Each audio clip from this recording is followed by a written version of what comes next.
বিসমিল্লাহির রহমানির রহিম। দেওতি উচ্চ বিদ্যালয় কলেজের প্রিয়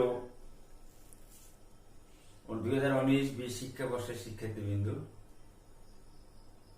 সবার প্রতি আমার আন্তরিক শুভেচ্ছা। তোমরা নিশ্চয় অবগত আছো যে বিগত কয়েক মাস ধরে মহামারী করোনা প্রাদুর্ভাবের কারণে সারা বিশ্বের ন্যায় বাংলাদেশ আজ মারাত্মক বিপর্যয়ের মুখে আবর্তিত। সে কারণে তোমরা প্রতিষ্ঠানে এসে নিয়মিত পাঠদান করার সুযোগ পাচ্ছ না। কাজেই মাননীয় গণপ্রজাতন্ত্রী বাংলাদেশ সরকারের প্রধানমন্ত্রী জননেত্রী শেখ হাসিনা এবং মাননীয় শিক্ষামন্ত্রীর সুনির্দিষ্ট দিক নির্দেশনা মোতাবেক আমরা এই অনলাইন প্রক্রিয়ার মাধ্যমে তোমাদের পাঠদান করার ব্যবস্থা করেছি। আশা করি তোমরা আমাদের এই পাঠদানে সঙ্গে থাকবে এবং বাড়িতে বসে সামাজিক দূরত্ব বজায় রেখে ক্লাসের পাঠদানে অংশগ্রহণ করবে। যাই হোক, আমরা দেওতি উচ্চ বিদ্যালয় কলেজের পক্ষ থেকে ইতিমধ্যে 14 জুন থেকে আমাদের প্রথমত আমরা জুম অ্যাপস এর মাধ্যমে কলেজের ক্লাসগুলি নেওয়ার চেষ্টা করছি। আমরা পাশাপাশি ফেসবুক লাইভের মাধ্যমে ক্লাসগুলি নেওয়ার চেষ্টা করছি। আশা করি তোমরা ক্লাসগুলি গ্রহণ করবে। আমি আজ তোমাদের অর্থনীতি বিষয়ে অর্থনীতি প্রথম পাঠের উপর ভোক্তা উৎপাদকের আচরণ দ্বিতীয় অধ্যায় থেকে একটি উদ্দীপক তোমাদের মাঝে উপস্থাপন করছি। তোমরা আমার এই উদ্দীপকটা দেখবে। আমরা এখান থেকে আমাদের আজকের এই পাঠদান কার্যক্রম শুরু করব। প্রশ্নটা এরকম,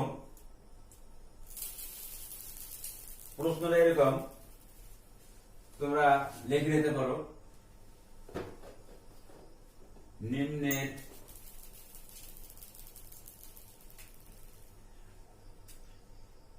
নিম্নের চাহিদা সমীকরণটি লক্ষ্য করো এবং প্রদত্ত প্রশ্নগুলোর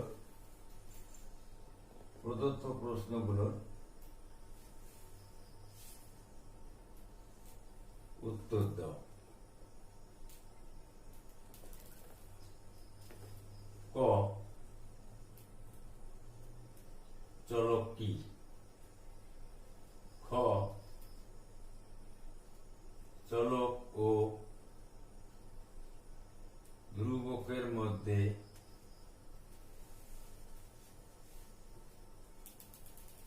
পার্থক্য কি? গ,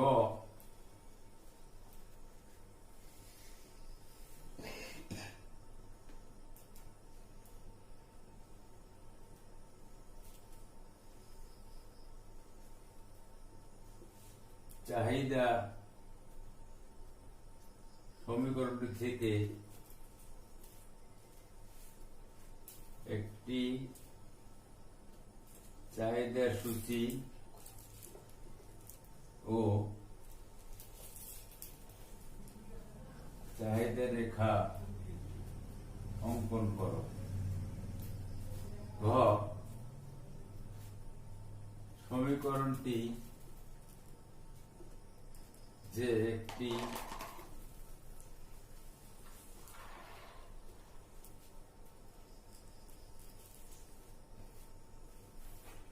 চাহিদা সমীকরণ তুমি কিভাবে প্রমাণ করবে?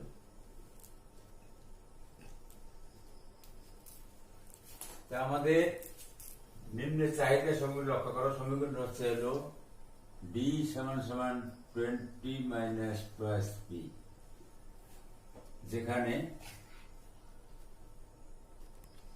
P = দাম, D = চাহিদার পরিমাণ। প্রিয় শিক্ষার্থীবৃন্দ, তোমরা অবশ্যই বোর্ডে দেখতে পারছো যে আমরা অর্থনীতি প্রথম পত্রের 3য় অধ্যায়ে ভোক্তা ও উৎপাদকের আচরণ, এই অধ্যায়ের একটা সমীকরণ, আমরা একটা উদ্দীপক এখানে দেখলাম যে নিম্নের চাহিদা সমগ্রটি লক্ষ্য করো এবং প্রদত্ত প্রশ্নগুলোর উত্তর দাও। সমীকরণটা কিরকম? B = 20 - 2p, যেখানে P = দাম, D = চাহিদার পরিমাণ। এই সমীকরণ থেকে বিভিন্ন প্রশ্ন আসতে পারে, আমি পরবর্তীতে তোমাদের সেই বিষয়ে কথা বলবো। আজকে যে প্রশ্নগুলো আমি এখানে দাঁড় করেছি সেই প্রশ্নগুলো এরকম যে ক চলক কি, খ চলক ও ধ্রুবকের মধ্যে পার্থক্য কি, গ চাহিদা সমীকরণ থেকে একটি চাহিদা সূচি ও চাহিদা রেখা অঙ্কন, আর ঘ সমীকরণটা যে একটি চাহিদা সমীকরণ তুমি কিভাবে প্রমাণ করবে।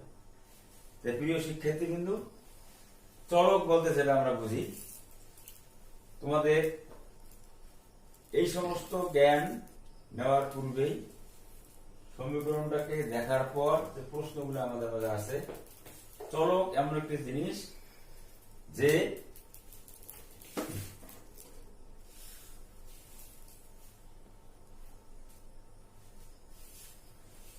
যেসব বিষয়ের মান পরিবর্তন হতে পারে এবং যা বিভিন্ন সময় ভিন্ন ভিন্ন মান ধারণ করে, সেটাই হলো চলক। আবার বলি, চলক হলো যে সমস্ত রাশির মান পরিবর্তন হতে পারে এবং বিভিন্ন সময় ভিন্ন ভিন্ন মান প্রকাশ করে।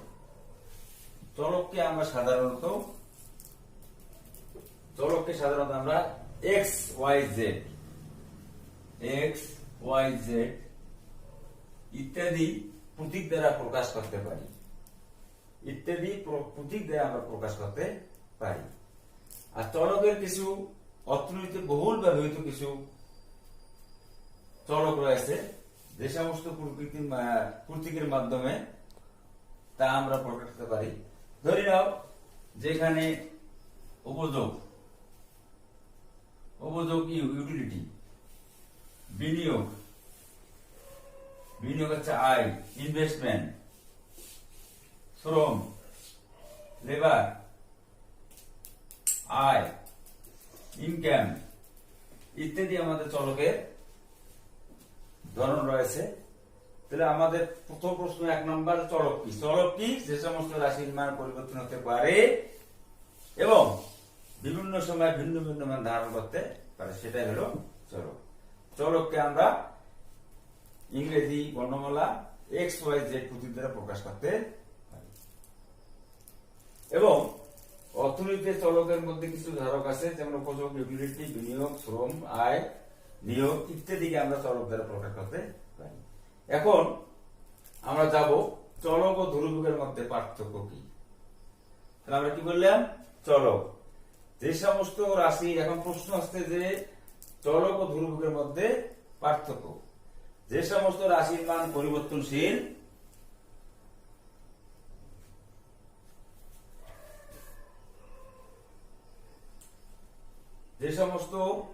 রাশি পর্যবেক্ষণকালে ভিন্ন ভিন্ন অসংখ্য মান গ্রহণ করে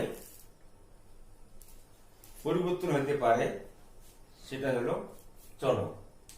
আর ধ্রুবক হলো যে সমস্ত রাশির মান পরিবর্তনশীল নয়, অপরিবর্তিত থাকে, তাকে বলা হয় ধ্রুবক। এখন প্রশ্ন আসতে পারে যে চলক এবং ধ্রুবক এই যে পার্থক্য, যে চলক নিজেই সবকিছু করতে পারে, ধ্রুবক একটা জায়গায় অপরিবর্তিত থাকে। 2 নম্বর আসতে হবে তোমাদের, চলকের মান পরিবর্তনশীল, আর ধ্রুবকের মানটা পরিবর্তনশীল নয়। চলককে সাধারণত XYZ দ্বারা প্রকাশ করা হয়, আর ধ্রুবককে প্রকাশ করা হয় ইংরেজি বর্ণমালা ছোট হাতের ABC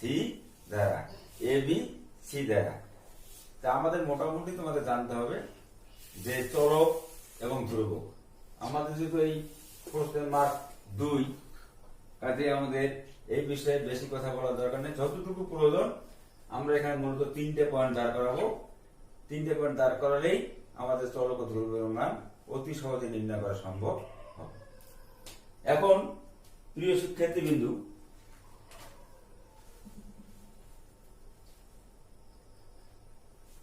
3 নম্বর একটা কোশ্চেন আছে যে চাহিদা সমগ্রটি থেকে একটি চাহিদা সূচি ও চাহিদা রেখা অঙ্কন করো। এখানে তোমাদের বুঝতে হবে চলক যখন আনবো আমরা, সমীকরণটা আমাদের কি? সমীকরণটা হচ্ছে d সমান 20 মাইনাস 12p। এখানে চলক দুইটা, একটা হলো স্বাধীন চলক, একটা হলো নির্ভরশীল চলক। যে কোনো সূচি তৈরি করতে গেলে একটি নির্দিষ্ট সময়ে কোন ক্রেতা যে সমস্ত মান বা যে সমস্ত দ্রব্য ক্রয় করে সেই দ্রব্যগুলি যে তালিকার মাধ্যমে প্রকাশ করা হয় তাকে বলা হয় কিন্তু চাহিদা সূচি। আমাদের চাহিদা সূচি বের করতে হলে এখানে আছে ডি এবং পি। আমার দেখতে হবে এই পিটা কোন চলক, এই পিটা কোন চলক এবং এই ডিটা কোন চলক। আমরা স্পষ্ট জানি যে পি হলো এক্ষেত্রে স্বাধীন চলক, এখানে পি সমান সমান দাম, আর ডি হলো এখানে হলো নির্ভরশীল চলক, ডি সমান সমান চাহিদার পরিমাণ। আমাদের যদি তালিকা বের করতে হয় তখন আমরা পি এর মানের প্রেক্ষিতে আমরা ডি এর মান বের করতে পারব। তো অতি সহজ, তোমরা একটু লক্ষ্য রাখবে যে আমরা কিভাবে মানগুলো বের করব। ধরা যাক p সমান সমান 1 বলে d সমান কত হবে? d সমান 20 মাইনাস 12p। এক্ষেত্রে আমরা কি করব যে 20 মাইনাস 12p, p এর মান কত? p এর মান 1, দিলাম বসালাম 1। 20 মাইনাস 2 ইকুয়াল টু হলো 18। কিসের মান পেলাম? d এর মান। তাহলে আমরা ধরি যদি p সমান সমান 1 হয় তাহলে p এর মানের প্রেক্ষিতে আমরা d এর মান পাবো 18। এইভাবে আমরা 1, 2, 3 বা 4 ভাগে আমাদের এই মানগুলো বের করতে পারবো। এখন প্রশ্ন আসছে যে যদি p এর মান 2 হয় তাহলে এই ক্ষেত্রে d এর মান কত পাবো? তাহলে 2 2 গুণ 4, 20 থেকে 20 মাইনাস 4 ইকুয়াল টু হলো 16। তাহলে কয়টা মান পেলে? p সমান 1 ইকুয়াল টু সমান সমান d সমান সমান 18, p সমান 2 হলে d সমান সমান পেলে হলো 16। এমনি ভাবে p সমান 3 হলে, p সমান 3 হলে পাবো এই p এর মান বসান 3, 3 দুগুণ 6, তাহলে এখানে পাবো আমরা হলো 14। তাহলে p সমান কত পেলাম? p সমান যদি 3 হয় তাহলে d সমান পেলাম হলো 14। তোমরা ইচ্ছে করে আরো একটা মান মিশিয়ে দিতে পারো বা নাও নিতে পারো। যদি তোমরা একটা মান নাও তাহলে যদি p সমান 4 হয় d সমান হবে কত? d সমান হবে 20 মাইনাস 4 দুগুণ 8, 20 মাইনাস 8 ইকুয়াল টু 12। তাহলে p সমান 4 হলে d সমান সমান 12। প্রিয় শিক্ষার্থীবৃন্দ, আমাদের প্রথমে আমরা তৈরি করবো একটা সূচি তৈরি করতে গেলে মান লাগবে। তাহলে আমরা মানগুলো বের করলাম কিভাবে? যে স্বাধীন চলক p এর মান পরিবর্তনের সাপেক্ষে আমরা d এর একটি করে মান পাই। যে মানগুলো আমরা পাইলাম p সমান 1 হলে d সমান 18, p সমান 2 হলে d সমান 16, p সমান 3 হলে d সমান 14, p সমান 4 হলে d সমান 12। এখন কি বলবো? এখন উল্লেখিত মানগুলোকে আমরা একটি সূচিতে রূপান্তরিত করব। এই সূচি চাহিদা সূচি। আর সূচিটা দেখো,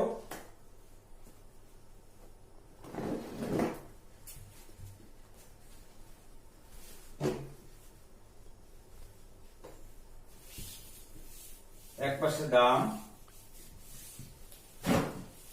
আর পাশে চাহিদা পরিমাণ। তোমরা আমরা কি পাইলাম? পি মান ধরছিলেন 1 2 3 4।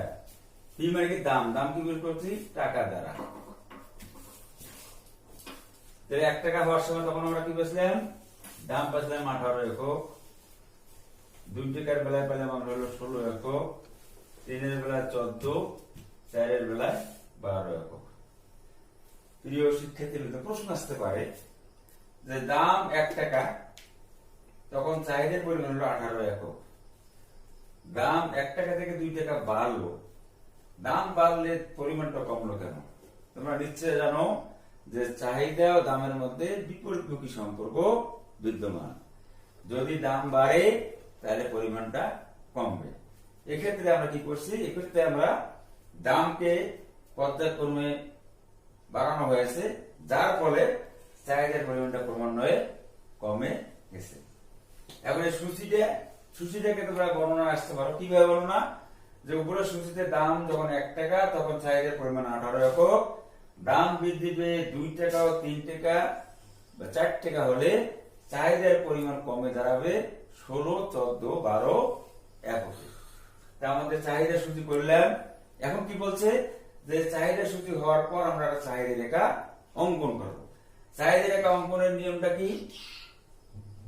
যে সূচিটা আমরা পাইলাম, এই সূচির প্রেক্ষিতে আমরা একটা চাহিদা রেখা অঙ্কন করব। চাহিদা রেখা অঙ্কন করব আমরা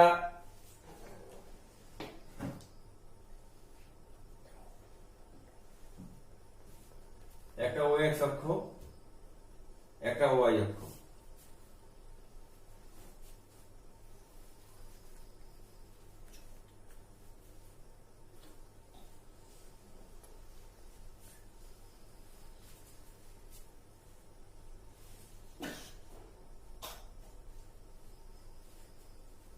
OX অক্ষটা হলো ভূমি অক্ষ, এখানে আমরা প্রকাশ করব চাহিদার পরিমাণ। আর ওয়াই অক্ষ লম্ব অক্ষ, এখানে প্রকাশ করব দাম। তাহলে আমরা সূচিতে কি করছি? যে P সমান হচ্ছে আমরা 1 2 3 4। তাহলে 1 2 3 4, 1 2 3 4। P 1 ধরছি, তখন D বেশি কত? 18। যখন আমরা দাম 1 2 টাকা বাড়াই, তখন পরিমাণ কি হয়েছে? কমলো, কমে হলো কত? 16। আবার যখন দাম 3 বাড়াইলেন, তখন পরিমাণ কমলো, 14 একক আসলো। আবার দাম একবারে বৃদ্ধি হয়েছে 1 টাকা হওয়ায়, পরিমাণ কমে আসলো 12। এখন এই চাহিদা রেখা অঙ্কনের ক্ষেত্রে আমাদের দেখতে হবে যে OX অক্ষের 18 সূচক বিন্দু এবং OY অক্ষের 1 সূচক বিন্দু হতে আমরা দুটো লম্ব টানি। আমরা দুটো লম্ব টানি।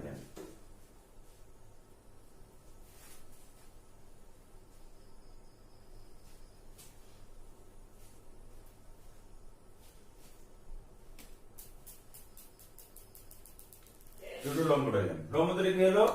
লম্ব দুটো পরস্পর একটি বিন্দুতে মিলিত হলো, বিন্দুটি A। আবার কি বলবো? যে এমনি ভাবে OX অক্ষের 16 সূচক এবং Y অক্ষের 2 সূচক, 2 16 দুটি লম্ব টানি, উহারা পরস্পর একটি বিন্দুটি হলো B। অনুরূপে OX অক্ষের 14 এবং Y অক্ষের 3 দুটি লম্ব টানি, লম্ব দুটি পরস্পর একটি বিন্দু, বিন্দুটি হলো C। আবার কি? যে OX অক্ষের 1 সূচক হতে একটি লম্ব এবং 4 সূচক হতে একটি লম্ব টানি, উহারা পরস্পর একটি বিন্দু, বিন্দুটি হলো D। তাহলে আমরা কটা বিন্দু পেলাম? একটা D বিন্দু, একটা C বিন্দু, একটা B বিন্দু, একটা A বিন্দু। তাহলে এখানে নিয়মটা কি? যে এখন আমাদের বলতে হবে যে এই যে A B C D এই বিন্দু চারটি যোগ করলে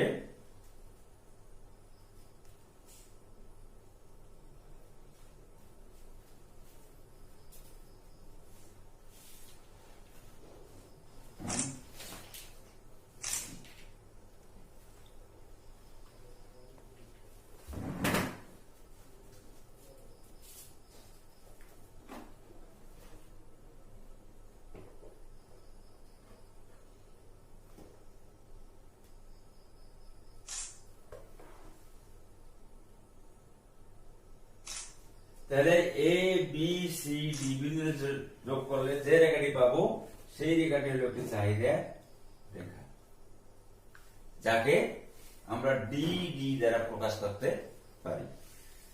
প্রিয় শিক্ষার্থী বিন্দু, যে আমরা যে সমীকরণটা নিম্নের চাহিদা সমীকরণটি দিলাম, দেওয়ার পর আমরা বললাম যে এই সমীকরণ থেকে নিম্ন প্রশ্নগুলো উত্তর দাও। চলক কি, চলক সম্পর্কে আমরা আমার ধারণা পাইলাম। তারপর চলক ও দৈর্ঘ্য পার্থক্য কি, এ সম্পর্কে আমরা ধারণা গ্রহণ করছি ইনশাআল্লাহ। তারপর চাহিদা সূচি থেকে একটা চাহিদা সূচি, চাহিদা রেখা, কিভাবে একটি চাহিদা সূচি এই সমীকরণ থেকে বের করা যায় এবং সূচির প্রেক্ষিতে কিভাবে চাহিদা রেখা অঙ্কন করা যায়, আমরা সেই বিষয়টা এখানে ধারণা লাভ করলাম। কিভাবে আসলো, এখন শেষ কথা হলো যে তোমরা এই গণনাটা এভাবে লিখতে পারো যে উপরের চিত্রে ওএক্স অক্ষে চাহিদার পরিমাণ এবং ওয়াই অক্ষে দাম নির্দেশ করা হয়েছে। দাম যখন 1 টাকা তখন চাহিদার পরিমাণ 18 একক। দাম বৃদ্ধি পেয়ে 2 টাকা হলে চাহিদার পরিমাণ কমে দাঁড়াবে 16 এককে। অনুরূপে দাম বৃদ্ধি পেয়ে 3 টাকা ও 4 টাকা হলে চাহিদার পরিমাণ কমে দাঁড়াবে 14, 16, 12 এককে। অতঃপর আমরা বলবো যে ও এক্স অক্ষের 18 সূচক বিন্দু এবং ওয়াই অক্ষের 1 সূচক বিন্দু হতে দুটি লম্ব, জানি এটা একটা লম্ব, এটা একটা লম্ব। এই লম্ব দুটি পরস্পর একটি বিন্দু মিলে, বিন্দুটা হলো কি এ। আবার ওএক্স অক্ষের 16, ওএক্স অক্ষের 14, 12 এই তিনটি বিন্দু থেকে তিনটি লম্ব এবং ওয়াই অক্ষের 2, 3, 4 এই তিনটি বিন্দু থেকে তিনটি লম্ব টানলে লম্ব দুটি পরস্পর বি, সি ও ডি বিন্দুতে মিলিত হয়। তখন আমরা বলবো যে এই এ বি সি ডি বিন্দুতে 4টি যোগ করেছে। এখন আমাদের মাঝে প্রশ্ন আসছে যে সমীকরণটা যে একটি চাহিদা সমীকরণ, তুমি কিভাবে নির্ণয় করবে? আমরা এর আগেই বলছি, তোমরা একটু খেয়াল রাখবে যে আমরা এর আগে বলছি সাধারণত কোন দ্রব্যের দাম বাড়লে চাহিদার পরিমাণ কমে, যেটা আমরা এখানে স্পষ্ট করলাম যে কোন দ্রব্যের দাম বাড়লে চাহিদার পরিমাণ কমে। অর্থাৎ দাম ও চাহিদার সাথে বিপরীতমুখী সম্পর্ক বিদ্যমান। কি? দাম ও চাহিদার সাথে বিপরীতমুখী সম্পর্ক বিদ্যমান। তোমরা চাহিদা বৃদ্ধি দেখছো যে অন্যান্য অবস্থা অপরিবর্তিত থেকে দাম বাড়লে চাহিদার পরিমাণ কমবে, দাম কমলে চাহিদার পরিমাণ বাড়বে। এক্ষেত্রে যে এটা একটা চাহিদা সমীকরণ নির্ণয়ের প্রথম ধাপ হলো তোমাদের দেখতে হবে চাহিদা ও দামের মধ্যে সম্পর্কটা বিপরীতমুখী। যদি যেহেতু এখানে দাম ও পরিমাণের মধ্যে আমরা বিপরীতমুখী সম্পর্ক লক্ষ্য করেছি, সেহেতু এটা আমাদের নিশ্চয়ই বোধগম্য হবে যে এটি একটি চাহিদা অপেক্ষক। বিষয়টি আমরা আরো বিস্তারিত বলতে পারি যে যার কারণে বলবে বিপরীতমুখী হওয়ার কারণে আমরা দেখলাম যে চাহিদা রেখাটি বাম দিক থেকে ডান দিকে নিম্নগামী। যেহেতু দাম এবং পরিমাণের মধ্যে সম্পর্কটা বিপরীতমুখী, সে কারণে কিন্তু আমরা দেখতে পেলাম যে চাহিদা রেখাটি বাম দিক হতে ডান দিকে নিম্নগামী। আরো একটা প্রশ্ন আসতে পারে তোমাদের মাঝে যে চাহিদা অপেক্ষকটি বোঝার আর কোন উপায় আছে কিনা। আমি একটু কথা বলে শেষ করব যে তোমরা যে সমীকরণটা দেখতে পাচ্ছ D = 20 - 2 P, এখানে D সমান চাহিদার পরিমাণ, P সমান দাম। এটা যদি আমরা ঢাল নির্ণয় করি তা আমরা প্রথমে বললাম যে দাম ও পরিমাণের মধ্যে বিপরীতমুখী সম্পর্ক হওয়ার কারণে এটা মান হবে ঋণাত্মক। মান হবে কি ঋণাত্মক। পরিবর্তন যখন শব্দটা আসবে তখন শব্দটা আমরা এইভাবে উপস্থাপন করব। তাহলে পরিবর্তনটা কি আসবে? অন্তরকরণ। এই সমীকরণটা যদি আমরা অন্তরকরণ করি তাহলে কি আসবে? ডিডি ভাগ ডিপি ইকুয়াল টু কি লিখবো আমরা 20 মাইনাস 2p। এখন অন্তরকরণ মানে কি বিয়োগকরণ। স্পষ্ট এখানে উল্লেখ দেখা যাচ্ছে যে এই ঢালটা এই ডিমান্ড আর পরিমাণের মধ্যে অন্তরকরণ, এই সমীকরণটাকে যদি আমরা অন্তরকরণ করি তাহলে ঢালটা হবে হলো ঋণাত্মক। ঢালটা হবে কি ঋণাত্মক মান নির্দেশ করে, অর্থাৎ দ্রব্যের দাম যদি বাড়ে চাহিদার পরিমাণটা কমে, চাহিদার পরিমাণটা কমে। চাহিদার সাথে এই দামের বিপরীতমুখী যে সম্পর্কটা, এই সম্পর্কটাই রেখার ঢাল ঋণাত্মক হিসেবে গণ্য হয়। যে দামের সাথে চাহিদার যে সম্পর্কটা বিপরীতমুখী, এখান থেকেই স্পষ্ট প্রতীয়মান হয়ে যায় যে এটি একটি ঋণাত্মক ঢাল। অতএব আমরা নিঃসন্দেহে বলতে পারি যে সমীকরণটি যে একটি চাহিদা সমীকরণ, তাহাতে কোনো সন্দেহ নেই। প্রিয় শিক্ষার্থীবৃন্দু, আমরা এই দ্বিতীয় অধ্যায়ে ভোক্তা উৎপাদকের আচরণ এই অধ্যায় থেকে আমরা একটা সমীকরণ এবং এই সমীকরণের মাধ্যমে সমীকরণে কি কি কোশ্চেন আসতে পারে সেই কোশ্চেনগুলো আমি এখানে বিবৃত করেছিলাম। চলক কি, চলক ও ধ্রুবকের মধ্যে পার্থক্য কি, উল্লিখিত সমীকরণ থেকে একটি চাহিদা সূচি চাহিদা অঙ্কন। 4 নম্বরে এটা যে একটি চাহিদা অপেক্ষক চাহিদা সমীকরণ তুমি কিভাবে প্রমাণ করবে। তাহলে আমরা পর্যায়ক্রমে এই 4টি প্রশ্নের উত্তর দিতে পারছি ইনশাআল্লাহ। প্রিয় শিক্ষার্থীবৃন্দ, অল্প সময়ের মধ্যে এত ব্যাপক আলোচনা করা সম্ভব নয়। তোমাদের যদি কোনো এই কোশ্চেনের উপর প্রশ্ন থাকে তোমরা অবশ্যই, তোমাদের কাছে অবশ্যই আমার ফোন নাম্বার আছে, তোমরা আমার ফোনে অথবা সামাজিক দূরত্ব বজায় রেখে আমার সাথে সাক্ষাৎ করলে আমি তোমাদের বিষয়টি অবশ্যই সলভ করে দেওয়ার চেষ্টা করব। আর আমি ধীরে ধীরে পর্যায়ক্রমে তোমাদের এই ক্লাসে আসব। তোমরা আমাদের কলেজের একটা পেজ খোলা আছে, সেই আমাদের একটা প্রত্যেকটা স্যারের সেখানে আইডি নাম্বার এবং পাসওয়ার্ড দেওয়া আছে এবং আমার কলেজ থেকে একটা আমি রুটিন করে দিয়েছি। তোমরা রুটিনটা ফলো করবে ইনশাআল্লাহ এবং রুটিন মোতাবেক তোমরা ওই টাইমটা ক্লাস তোমাদের বাড়িতে বসেই তোমরা আমাদের ক্লাসগুলো উপভোগ করবে এবং সার্বিক ক্লাস আমাদের স্যারেরা ক্লাস নিচ্ছে এবং তোমরা যে ক্লাসগুলো নিজেরাই বাড়িতে বসে দেখছো বা শিখছো, তাতে যে কোনো ধরনের সমস্যা হতে পারে। অবশ্যই তোমরা এই বিষয়গুলো আমার সঙ্গে শেয়ার করবে, যাতে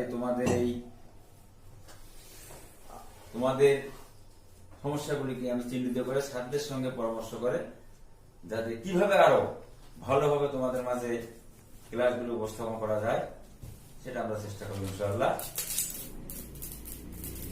পরিশেষে তোমাদের সুস্বাস্থ্য দীর্ঘায়ু কামনা করছি এবং আল্লাহ পাক যেন আমাদের সবাইকে এই মহামারী করোনার হাত থেকে মুক্ত করে। আল্লাহ যেন ক্ষমতা আমাদের সবাইকে দান করে। আল্লাহ যেন আমাদেরকে সবাইকে সুস্থ রেখে আমরা যেন আমাদের প্রতিষ্ঠানে এসে পূর্বের মতো মিলন মেলায় আবদ্ধ হতে পারি, সে তৌফিক দান করে। এই আহ্বান রেখে আমি আজকের এই ক্লাস থেকে জানাচ্ছি। খোদা হাফেজ।